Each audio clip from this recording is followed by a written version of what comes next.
साधावया भक्ती काज नाही लाज धरीत ऐशी आशी शरण जावे शक्ती जीवे न वंचे भीष्मपण केला खरा धनुर्धरा रक्षिले ऐशी आशी शरण जावे शक्ती जीवे न वंचे तुका म्हणे साक्ष हाती तुका म्हणे साक्ष हाती तो म्या चित्ती धरियला ऐशी आशी शरण जावे शक्ती जीवे न वंचे विठाला विठाला विठाला विठाला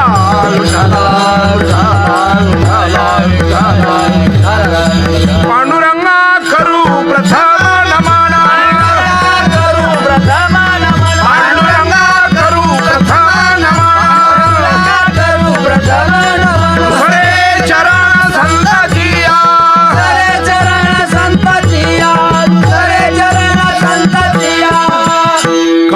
जीवाने मानेल संताशी रंजव चतासे आपुल्या आत्मरूप गणेश स्मरण होय सकळ विद्यांचे अधिकरण तेची वंदू श्रीचरण श्री गुरूंचे ते नमस्कारो निहता साधावया भक्ती काज नाही लाज धरीत ऐशी आशी शरण जावे शक्ती जीवे न वंचे प्रस्तुत प्रभूच्या सेवेकरता निवडलेला अभंग द्विहूच सुप्रसिद्ध साधू विश्वसंत तुकाराम महाराज यांचा 4 चरणाचा अभंग असून सामान्य जीवाने कोणत्या देवाला शरण जावं या विषयाचं प्रतिपादन करणारा 4 चरणाचा अभंग आहे. विठ्ठला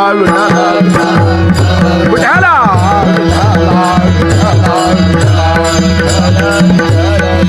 या जगाच्या पाठीवर अनंत प्रकारचे जीव आहेत. 184 जीव येऊन आहेत, पण साऱ्यांना उपदेश नाही. तो उपदेश आहे माणसांच्या करता. मनुष्य शरीर म्हटलं की त्याच्यामध्ये विशिष्ट प्रकारचे काही तत्व आहेत. हाच फरक आहे माणसातला आणि तरी उनीतला. महाराज म्हणतात मनुष्यपण तरी साधे नारायण नाही तरी हीन पशु होणे. माणूस त्याला म्हणायचं की जो ब्रह्मज्ञानाची प्राप्ती करण्याचे प्रयत्न करतो त्याला माणूस असं म्हणायचं. जो ब्रह्मज्ञाना वाचून मरतो त्या माणसाला माणूसच म्हणायचं. नाथ महाराज म्हणतात पावनिया मनुष्यपणा जोड साधे ब्रह्मज्ञाना तो लांडा गर्भ जाना उच्छे विन दुपाई. महाराज म्हणतात ज्याच्या ठिकाणी प्रभू प्राप्तीचे प्रयत्न नाहीत, ब्रह्मज्ञानाचे प्रयत्न नाहीत, अशात आणि पशुमध्ये काही फरक नाही.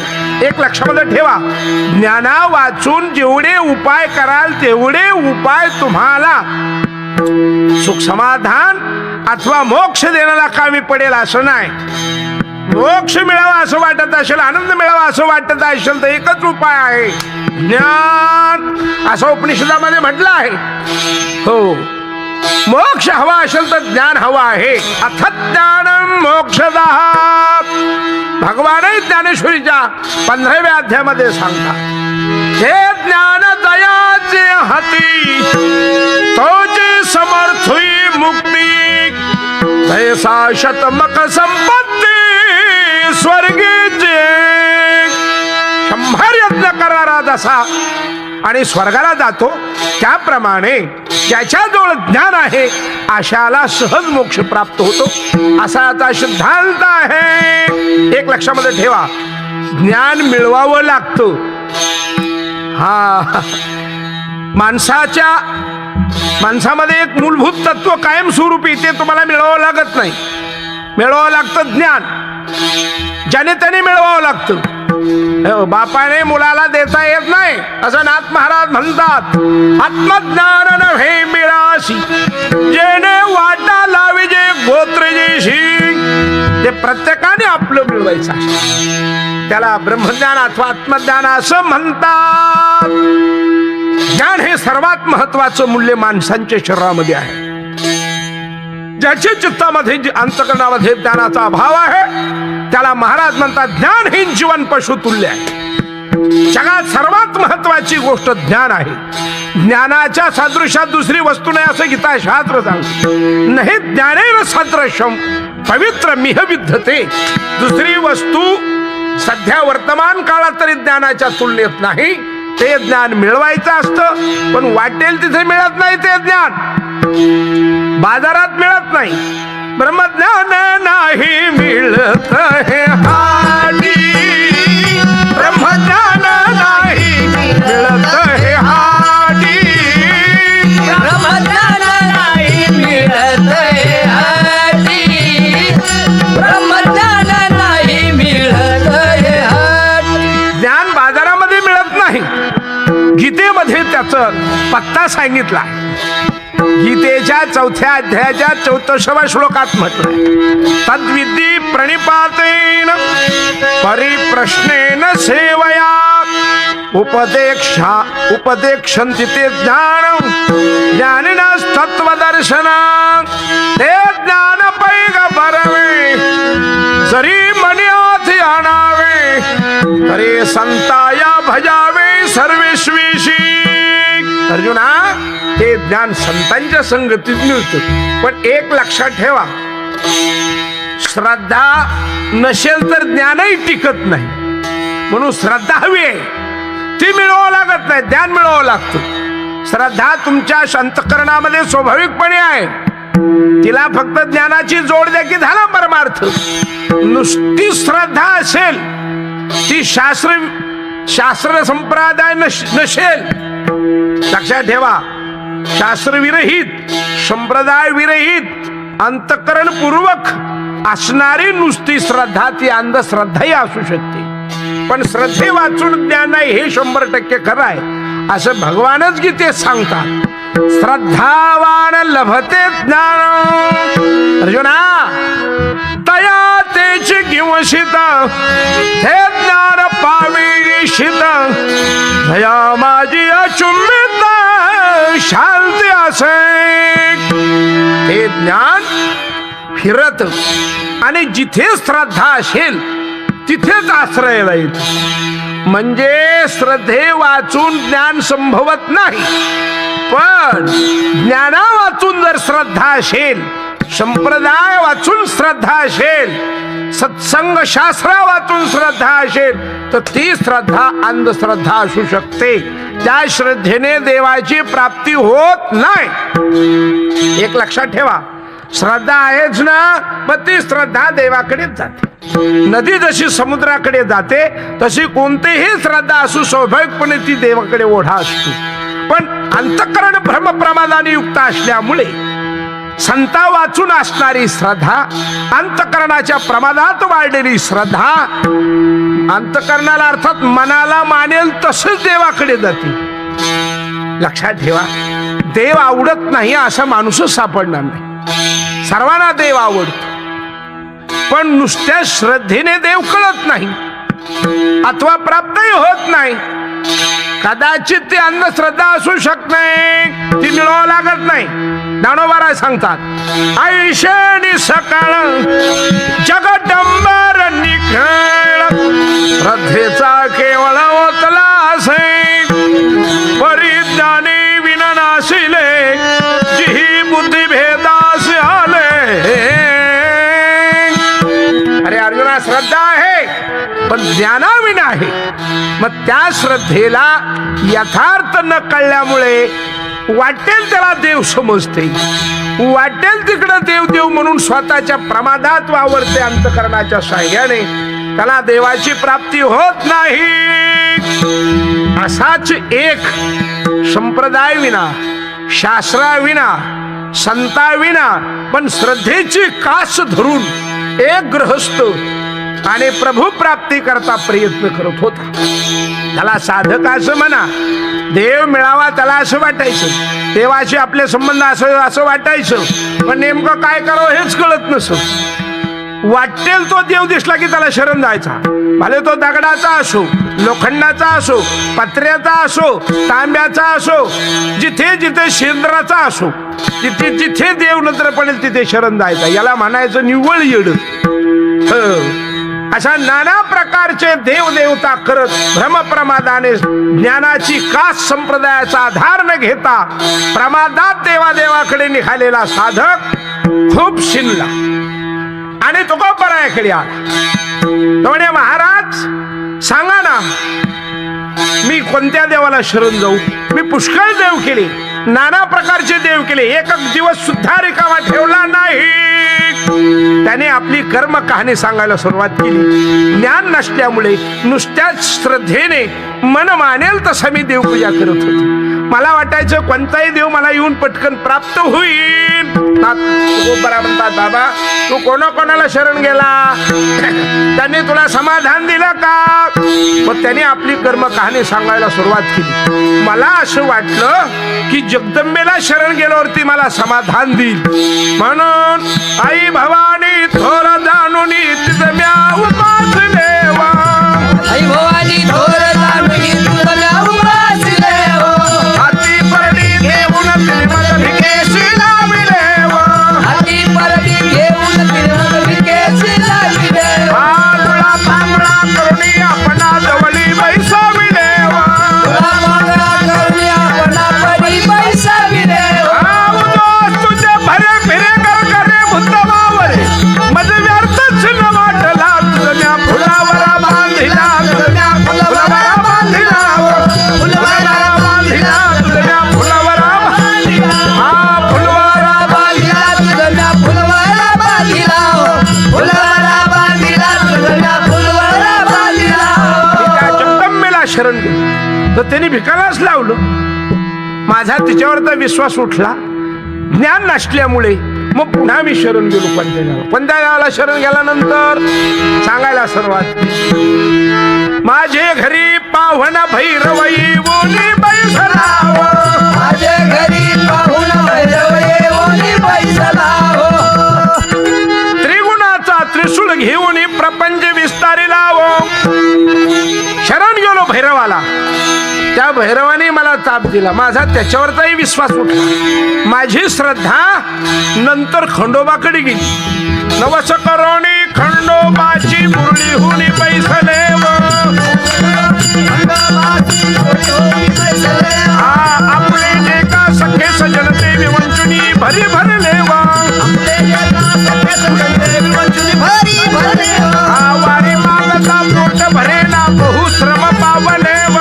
मारी मागता पोट भरेना बहुश्रम पावले हो. स्वानाची परिवर्तन पुरी जायचा तरी परितो हरी नाही दाखला. ए फुलवारा बांधिला तुझं म्या फुलवारा बांधिला हो. फुलवारा बांधिला तुझं म्या फुलवारा बांधिला हो. त्यानंतर जगदंबेला शरण गेलो, खंडोबाला शरण गेलो. एवढंच नव्हे तर मुंजाबाची डाक घालून बेसाई आळविली वांग. त्रिगुणाची तिभय करुणी त्यावरी बैसविली वांग. आपली कर्म कहाणी तो साधक सांगतोय. आयशी दैवते केली आनंदे नवस बहुळ फिडिली.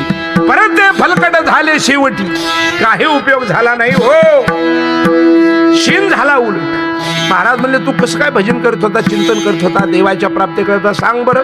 मग त्याने आणखी सांगायला सुरुवात केली. ते म्हणे, महाराज रविवार उगवला की मी खंडोबाची पूजा करायची. अहम वाघा सोहम वाघा प्रेम नगरा वारी. सावध होणी भजनी लागा देव करा काही. मारी माझं भलारी मारी मारी. रविवारच्याला खंडेरायाची उपासना करायचो. ज्ञान नसल्यामुळे तिथे निष्ठा राहत नसे. लगेच श्रद्धा बदलायची आणि दुसऱ्या देवाकडे जायची. सोमवार उगवला की खंडोबाला का चंडी. सोमवारच्याला निघालात तुम्ही विश्वनाथ. जिनरंग मी अनाथ. दिनरंग मी अनाथ. दिनरंग मी अनाथ. सोमवारच्याला भगवान शंकराचा उपासक व्हायचा. बरं, तिथे एकनिष्ठ नाही ज्ञान नसल्यामुळे नुसत्या श्रद्धेच्या आधारावर चाललेला कार्यक्रम. मंगळवार उगवला की शंकराला का चंडी मंगळवारच्याला निघाला अनादि निर्गुण प्रगटली भवानी निर्गुण प्रगटली भवानी महिषासुर मर्दनाला कोणी महिषासुर मर्दन लागुनी करावया धाडली भक्ता लागी तू पावशी निर्वाणी म्हणून तिला शरण गेलो एक अशा प्रकारची अनंत प्रकारची दैवत केली सारी दैवत केली उपयोग झाला नाही परिणाम झाला बुधवारच्याला विठोबाला शरण गेलो गुरुवारच्याला दत्तात्रयला शरण गेलो शुक्रवारच्याला संतोषी मातेला शरण गेलो आणि शनिवारच्याला शरण शरण हनुमंता तुम्हालो रामदूता ऐसा अखंड भजन करीत ज्ञानोबा म्हणतात त्याला व्याभिचारी भक्ती असं म्हणतात निवळ श्रद्धेच्या माग चालणारी ज्ञानोबा म्हणतात एकादशीच्या दिवशी जी तुला पाडू आम्हासी ते तुला नागाची पंचमीच्या दिवशी चौथ मोठगी आहे शेखी गणेशाचा जी होय चौदशे म्हणे माय दुर्गे तुझा तुम्ही ऐसा अखंड भक्त करी उगाणार आहे क्षण भरी आघवेल ग्रामद्वारी आहे व जैशी विठोबा रखुमाई विठोबा रखुमाई विठोबा रखुमाई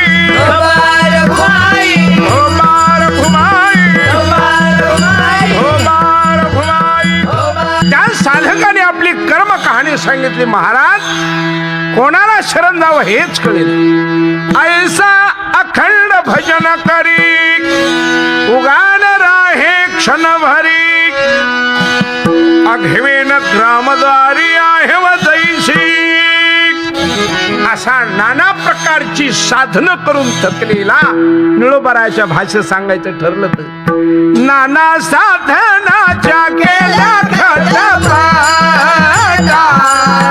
साधनाच्या केल्या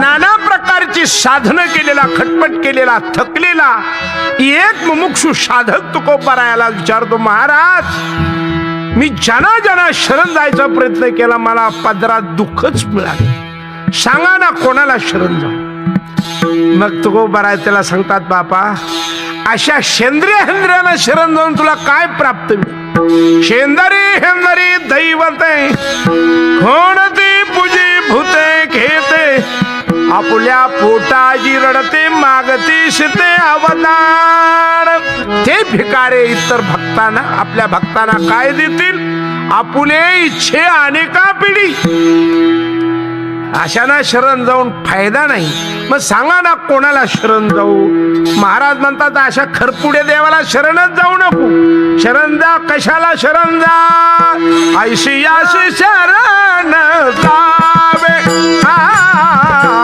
ऐशी अशी शरण जावे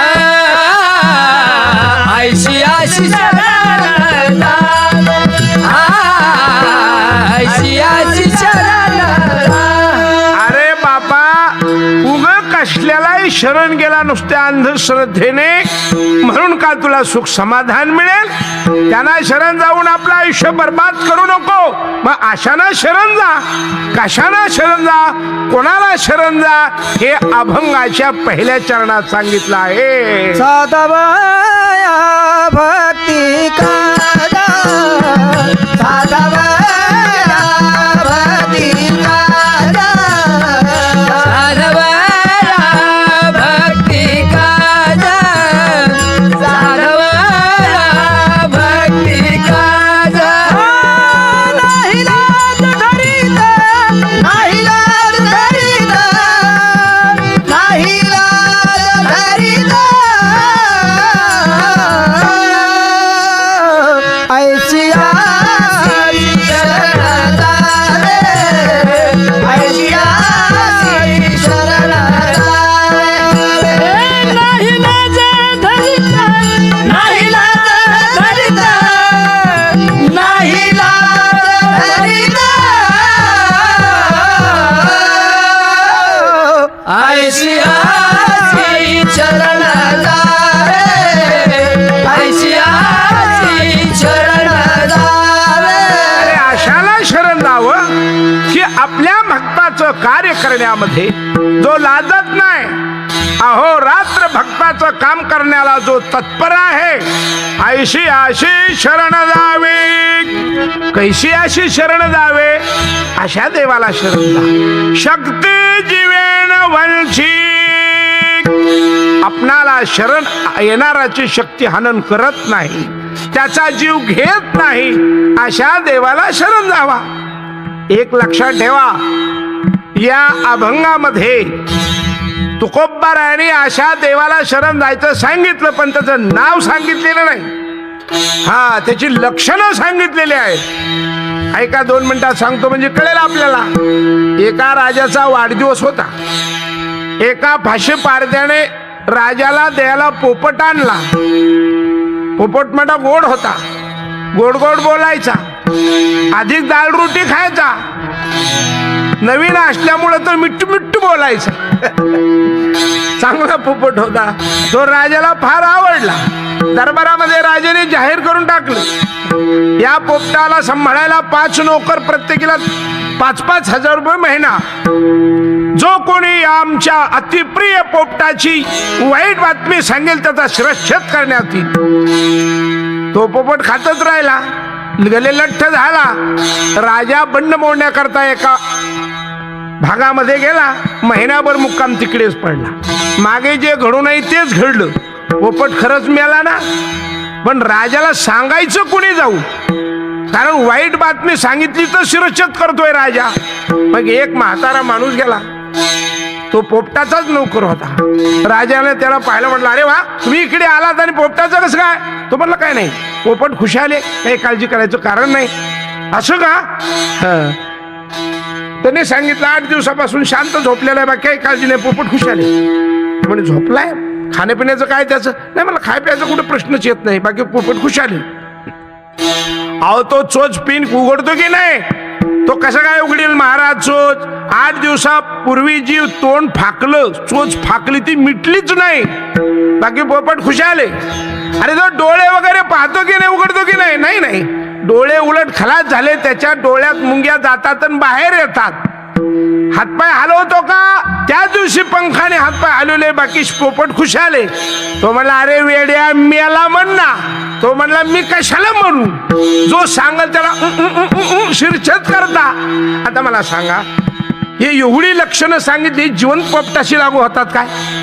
पोपट मेला एवढं सांगायचं होतं, पण ते लक्षणाने सांगायचं होतं. हे जसं आहे त्याप्रमाणे या अभंगामध्ये कोणाला शरण जायचं हे तुकोबाराने सांगितलं, पण नाव न घेता त्याची लक्षणं या अभंगाच्या 3ऱ्या चरणामध्ये सांगितलेली आहेत. कोणत्या देवाला शरण जायचं, तो कसा असावा, याचं नाव घेतलेलं नाही, पण अभंगाच्या 3ऱ्या चरणात त्याची लक्षणं सांगितलेली आहेत. केला खरा, भीष्मपण केला खरा, भीष्मपण केला खरा, भीष्मपण केला खरा, भीष्मपण केला खरा, भीष्मपण केला खरा, भीष्मपण केला खरा, भीष्मपण केला खरा.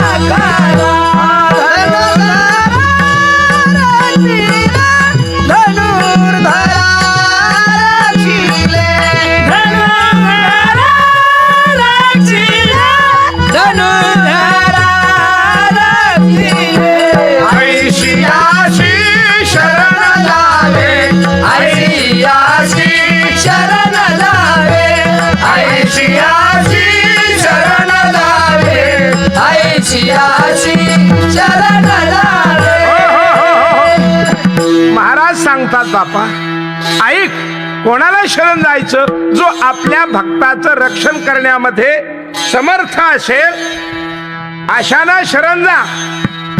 जो आपल्या भक्ताला ताप देत नाही अशाना शरण जा. मग या अभंगात लक्षण सांगितले, नाव नाही सांगितले. ऐक, तुला सांगतो, पूर्वीचा इतिहास असा आहे, महाभारतामध्ये कौरव पांडवांचं युद्ध चाललेलं होतं.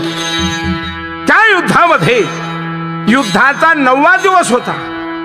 45 कौरव कामाला आले होते, पण पांडवांचा एकही पडला नव्हता. शंका आली दुर्योधनाला आणि तो भीष्माचार्याकडे जाऊन म्हणू लागला, पितामह, आतापर्यंत आमचे 45 कौरव गेले, पांडवांचा एकही गेला नाही.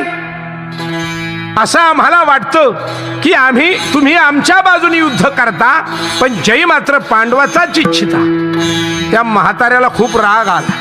त्याने लगेच प्रतिज्ञा केली की उद्या सूर्यास्तापर्यंत या पृथ्वीवर एक अर्जुन तरी राहील नाही तर हा भीष्म तरी नाही, अशी घोर प्रतिज्ञा केली. पांडवांच्या शिबिरात कळल्यावर सारे पांडव रडू लागले. भीष्माचार्यांची प्रतिज्ञा आहे, नक्की उद्या अर्जुन जाणार. एवढ्यात भगवान आले आणि सांगू लागले, देव राखे तया मारी नको. अरे मी आहे ना, कोण मारते अर्जुनाला, निश्चिंत रहा.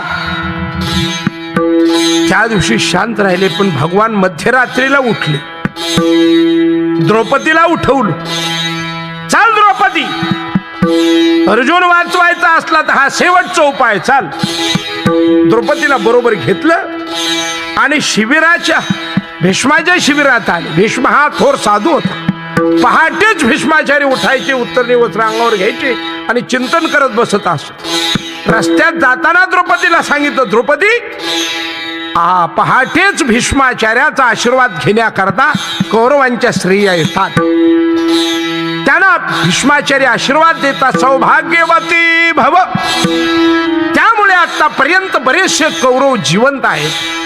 त्या कौरव पत्न्यांची जागा त्यांच्या अगोदर आज तू घ्यायची आहेस. चाल. शिबिराजवळ गे. बाहेर भगवान उभे राहिले. तिच्या पावलाचा आवाज येऊ नये म्हणून तिच्या पायातली चप्पल काढून हातात घेतली भगवान कृष्णाने आणि द्रौपदीला आत पाठवलं. भीष्माचार्यांचं चिंतन चाललं होतं. ओम नमो भगवते वासुदेवाय चिंतन चाललं होतं. उपर्ण तोंडावर होत. एवढ्यात द्रौपदी गेली, पायाला हात लावला आणि बांगड्या वाजवल्या. तिला असं भीष्माचार्याला असं वाटलं या कौरवांच्याच पत्न्या असाव्यात. आशीर्वाद दिला, सौभाग्यवती भव. 3 वेळा आशीर्वाद दिला आणि मग द्रौपदीने सांगितलं, पितामह, हा आशीर्वाद या जन्मातला आहे का पुढच्या? डोळे उघडून पाहिल्या बरोबर भीष्माचार्य हसले आणि खेदाने म्हटले, द्रौपदी, अखेर डाव साधलास तू. माझी प्रतिज्ञा खोटी करायचं ठरवलंय, पण तुम्हा पांडवांची बुद्धी नाही ही. ज्याने तुला इथपर्यंत आणलाय तो कुठेही श्रीकृष्ण. ती म्हणली, कुणी नाही माझ्या बरोबर, एक गोपी आणलाय गाई सांभाळणार. हा तो गाई सांभाळणारा गोपाळ कुठे? तिने हाक मारली, गोप्या,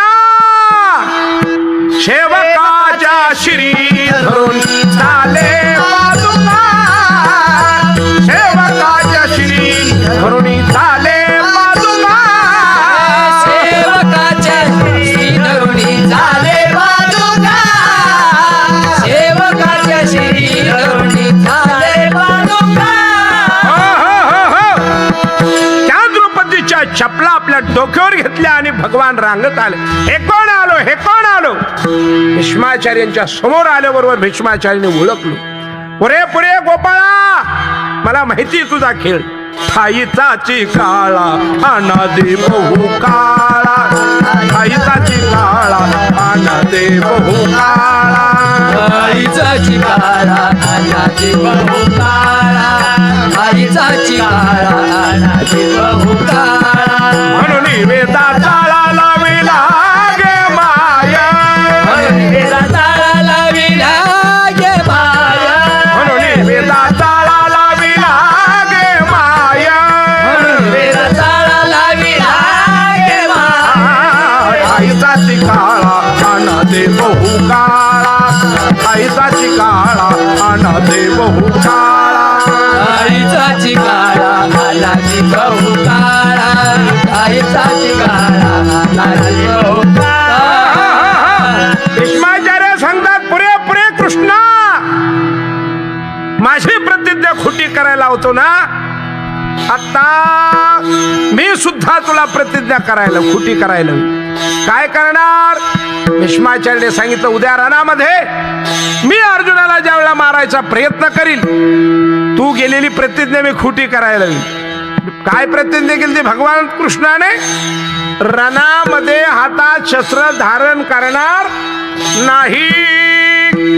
लक्षात ठेव, माझी आता आणखी प्रतिज्ञा आहे, मी उद्या तुला रणात शस्त्र हातात धारण करायला हवी, नाही तर मी अर्जुनाला मारी. प्रश्न पडला भगवान कृष्णाकडे. दुसऱ्या दिवशी युद्धाला प्रारंभ झाला.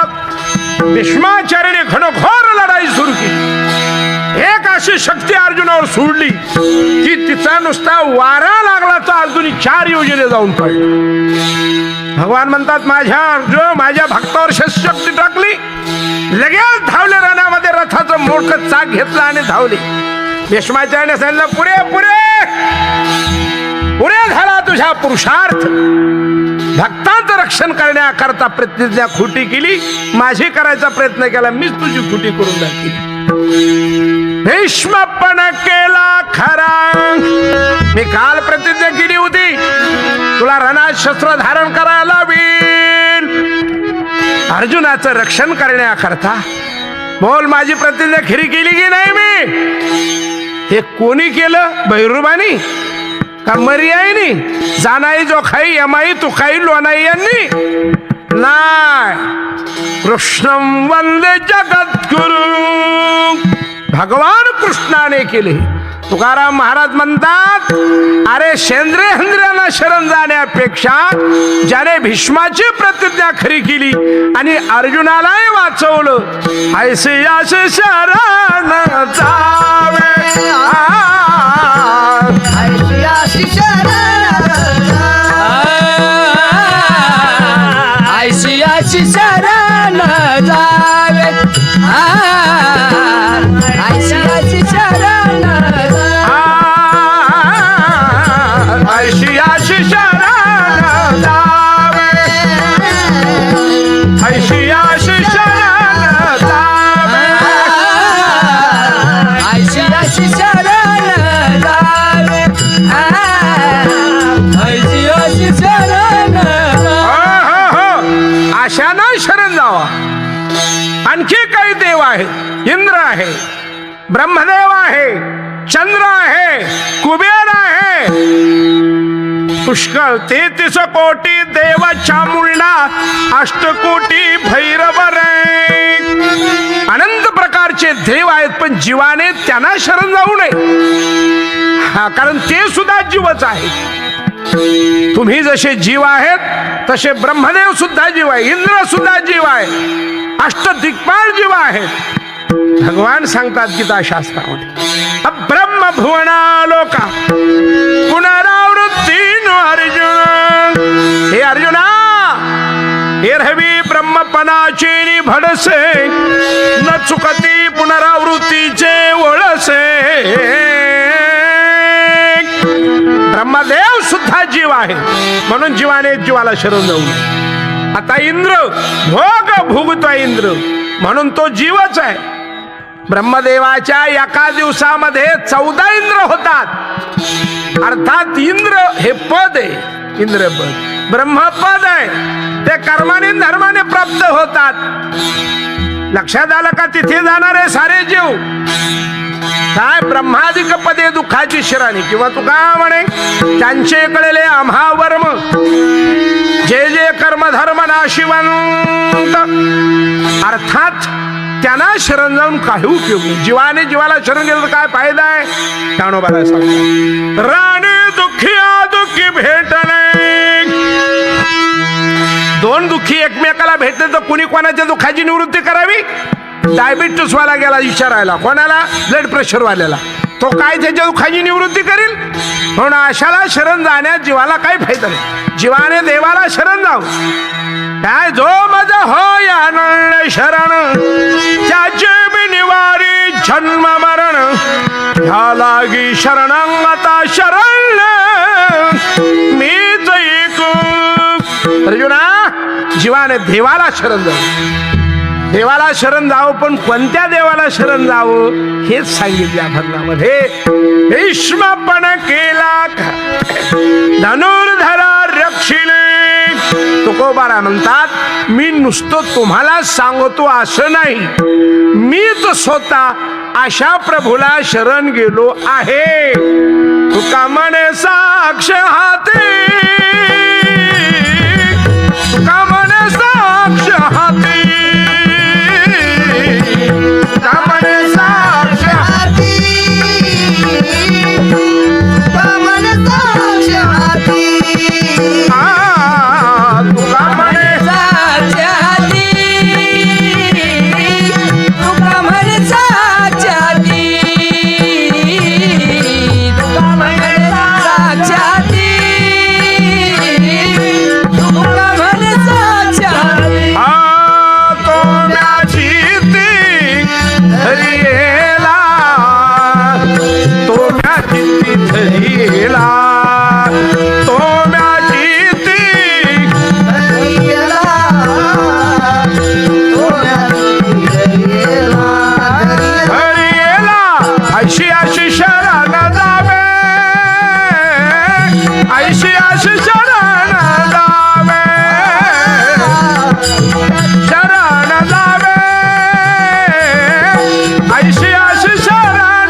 असं नाही, मी स्वतः त्याला शरण गेले. तुका म्हणे साक्ष हाती थोम्या चित्ती धरियला, ऐशी आशी शरण जावे शक्ती जीवेण वंचित. ज्ञानेश्वरा माऊली ज्ञानराज माऊली तुकाराम, ज्ञानेश्वर माऊली ज्ञानराज माऊली, ज्ञानेश्वरा माऊली ज्ञानराज माऊली, ज्ञानेश्वर माऊली ज्ञानराज माऊली, माऊली ज्ञानेश्वरा माऊली ज्ञानराज माऊली, माऊली ज्ञानेश्वर माऊली ज्ञानराज माऊली.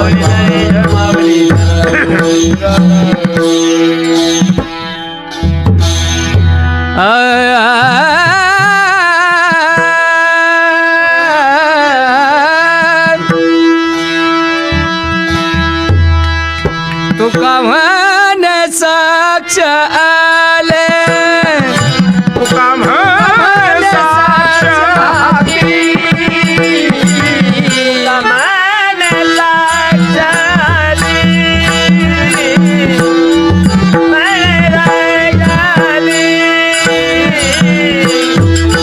साक्ष हाती, तुका म्हणे साक्ष हाती,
अशा प्रकारचा दृष्टांत आहे.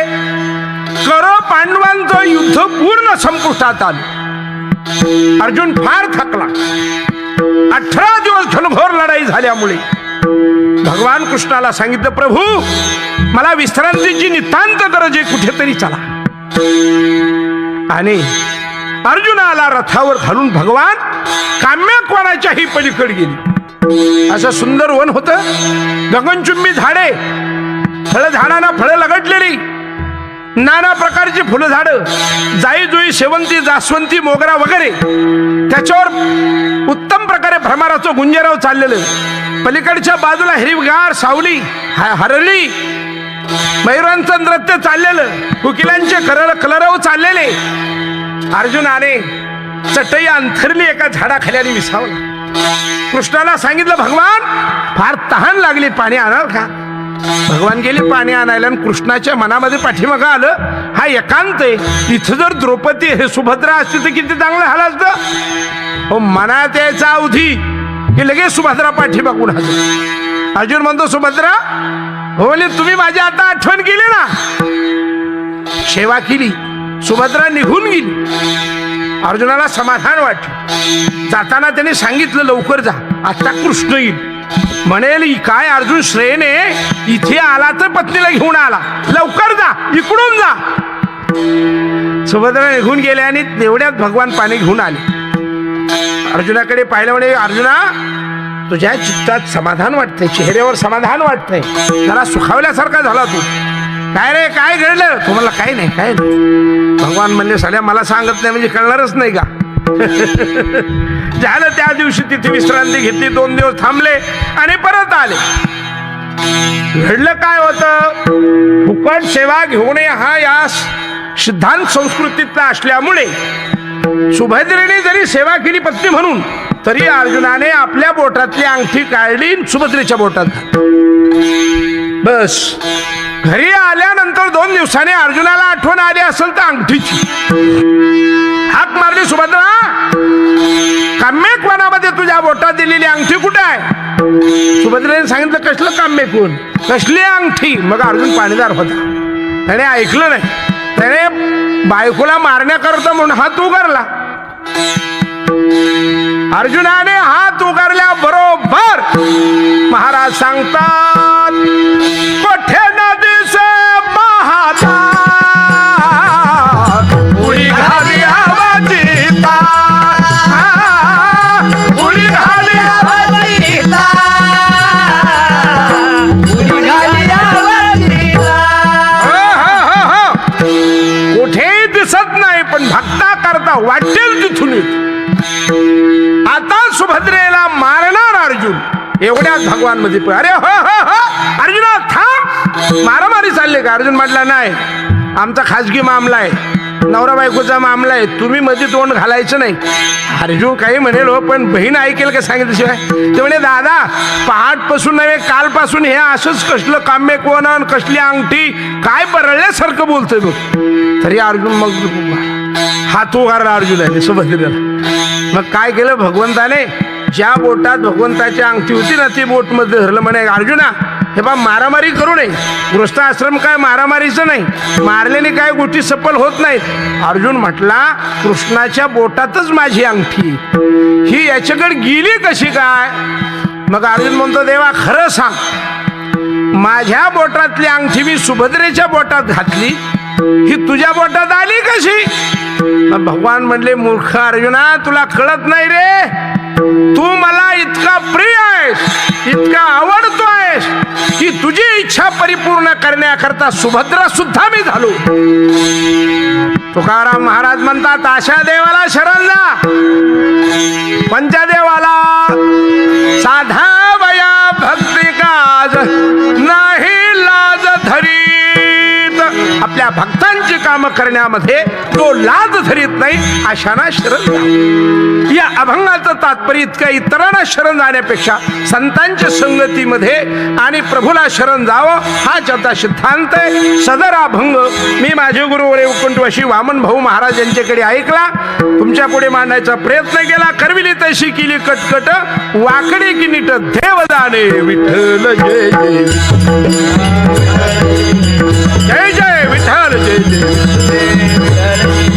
हा बोली लिहिले पुरे वेळी वापुडे करा क्षमा अपराध हा नाही विचारला अधिकार सदा म्हणे ज्ञानेश्वराला खापाया पैकी